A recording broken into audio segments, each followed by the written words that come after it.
welcome to Geeks 4x4, and today we are going to do a much different type of video, as you can already tell.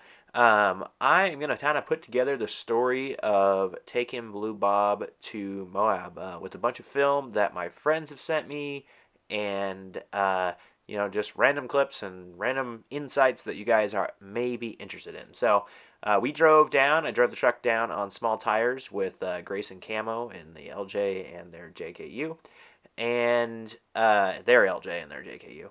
And the truck averaged like 12 and a half, 13 miles per gallon, and made it all the way down there, no hitches. It actually was doing something weird. It was not starting on the first try, and I think I had a stuck injector, and by like day 2, it had fixed itself. So it's starting on the first try now, which is awesome. So day 1, we hit out at Tusher Tunnel and then started going down a 3D trail. And I don't know if I'm going to leave some of this audio in here, but I definitely see it as I'm talking you through here. But yeah, just kind of an easy trail to see what the truck was like and get me used to driving the truck. Yeah, I put that massive scratch in the window day 1, so that's cool. I need to shout out RC3 Jeep for leading us, and these guys for just, willing to take it easy for me and just see, what the truck was capable of and do some stuff. Pushed it a little bit. There's a couple climbs and hills like this on 3D that I wasn't sure if the truck was going to do because I didn't know how capable it was. So it did really well. And then the next day we did some other stuff. We did Schaefer Trail and all that stuff. And then we went and did Fins and Things, which was kind of the push I wanted to make sure that I did for the trip, just to see how the truck did on Slick Rock and how it climbed and, how that stuff. So this was really some of the first areas that I flexed it out right here. Some of these first drops were pushing the tire up past where it had been, and I found out that I put one of the clamps on wrong for the vent tube on the gas tank, so it was actually flipped towards the tire. I had to flip that the clamp around so it didn't rub the tire anymore. It doesn't rub anymore, so that's pretty awesome. And yeah, the truck did really well. Obviously we got to points. If you want to see more of this trail, you should go click the link up above to Grayson Camo. They just released a video this week on Fins and Things, and they've got tons of footage of the excursion in there, and just showing, there was definitely some downfalls that we found on this trail. Lockers would be really nice, but the thing works really good for not having lockers and, being able to change the line. And I just had to relearn how to drive something with this wheelbase and stuff like that. So it's definitely a learning curve for me. I was also very worried about hitting the belly, because I watched the Gladiators hit the bellies a lot, and my transfer case was hanging down. So like stuff like this, I was like, oh guys, how close is it? And everybody's like, dude, it's like a foot away. And so I had to definitely, learn that. Shout out to Start Now Adventures. I'm going to also link them in the description and stuff for all of this footage from in their Jeep. I appreciate them sending that over. I had to test this. This is the line I always do with the LJ on fins, and it picked that tire up good on the old Excursion. So I need some more flex in the front, but yeah, picking tires up, it is what it is. Not too bad. One of my favorite things to do is let people try out the PRP seats on the trail. I love these seats, and if I can, let somebody feel what they feel like on the trail, I'm going to do that every time. This is coming down. You got to go watch either my last video, I have a teaser of it, and then Grayson Camo have the long version of it.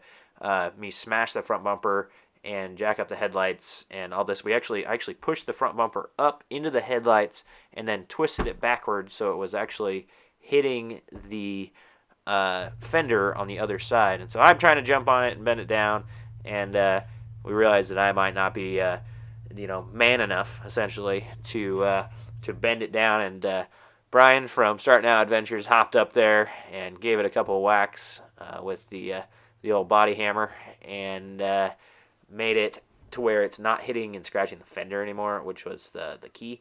So that's bumper's still sitting like that. I need to build a bumper. I know that. and headlights were okay. They just kind of popped out of their little thing. So that was the biggest carnage of the whole trip, pretty much. And I guess later we bent the rear quarter a little bit, but I'll show you guys that. So anyway, yeah, the bumper was kind of a pain. But we need to build a new one, and I need a winch mount, and I need it just to be strong enough that I can bash it into things and not have it bend up into the headlights and stuff like that. So that'll be taken care of here shortly. Yeah, thanks, Brian. Enjoy the belly grab at the end. That's pretty hilarious. So anyway, this is kind of a quick, what you expect on Fins and Things. You're just driving up on top of this red rock, kind of on a roller coaster trail, up and down and through and twists and turns and stuff like that. Just one of my favorite trails out there. Hell's Revenge is very similar, but definitely more challenging. And so those two are kind of everybody's favorite trails, and mine included. I love them. But the views you get from these other trails are even more incredible. So. And then we went out and did Dome Plateau with Far From Ordinary. And if you haven't seen that video, I'm going to link it up above, and I'm going to tag Far From Ordinary in the comments. They've got a great video on Dome Plateau. And we found out that the flex is a problem here on Dome Plateau. So this is where we bent the rear quarter panel, the left rear. And if you guys haven't seen the video of what sucked and stuff, I put all that in the video. This was a little much flex for what I had cut out of the fender. I need to cut just a hair more so that I can do this kind of stuff and not worry about tearing the fender up in the tire and stuff like that. So anyway, made it through that, and hopefully you guys can hear some of this audio. I left the audio in there of the motor and stuff crawling up some of these things, because that is one of my favorite things about this excursion on the trail. Is the V10 is fun just to listen to all day long. You don't really need music because the old V10 is singing to you. So we found a cool waterfall to go down, and truck did really well going down it. And then we decided that we might need to go up it.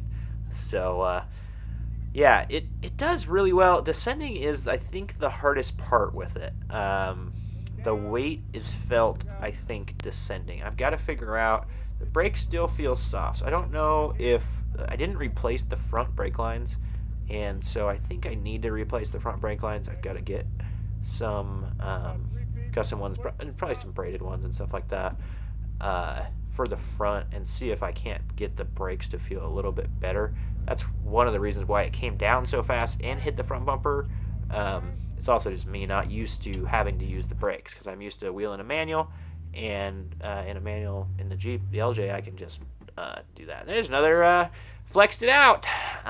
Didn't quite work going up that line, so I had to move it around, and then learning how to two-pedal drive a little bit to see if I can grab the tire that's in the air and slow it down enough that it pushes the power to the other, because I don't have lockers. So kind of did that a little bit right here and got it to go up because I could feel it was going to go. So and the camo version of Grayson Camo was over there going, it's going to hit. So I just kept going. And yeah, I mean, it climbs really well. The traction's great. The weight, it feels like it just pushes those mile stars right into the rock, and you just drive right on up. So pretty impressive. Don't mind the text noise in the background. I am literally recording this in my office. So yeah, I had to go up, and then there's the little, look at that drop right there. Just a little guy, especially for 40-inch tires. Kind of crazy how 40-inch tires just absorb this kind of stuff. That was the other big thing that I learned. It is just wild how these things that would be such big drops in the LJ are just nothing because of a 40-inch tire.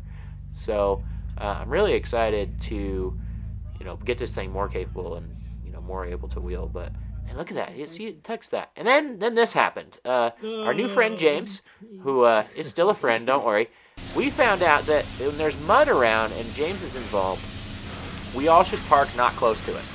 So, yeah, he covered the truck in mud. That was what was so funny as I'm driving around. for a little bit with it muddy, and it was like, oh, everybody, you think everybody's thinking, oh yeah, they had fun. It's like, I didn't even drive through the mud. So, anyway, nice guy. He paid for the car wash. Good dude. And so we went and watched it. I've never washed my vehicle, Jeep, in Moab before. I always go home with it dirty because, it's a badge of honor. But we washed it, and then I drove it home because we worked on Jeeps the rest of the time and didn't end up wheeling again. So anyway, it came clean. Don't worry. So yeah, it's pretty much the Moab story. Like I said, we spent the last couple of days working on vehicles. We had to do some wheel bearings on the blind JK, and then RC3 Jeep blew out ring and pinion, and we had to play with that. And so it was fun. The Bobbed Excursion did awesome. I threw the 32s back on it to drive home. Got 13.5 miles per gallon, and yeah, that is pretty much the Moab story. That's what happened this year at Jeep Safari, and it was great. I'm so looking forward to getting this truck more built and getting these lockers installed and a winch and getting the transfer case out of the way and all these things that I learned. Yeah, so anyway, thank you guys so much for watching. I hope that this is still a fun type of video, and if you got some value from it, or if you want to hear more about the Bobbed Excursion, why don't you hit that subscribe button and like this video. We'll see you guys on the next one.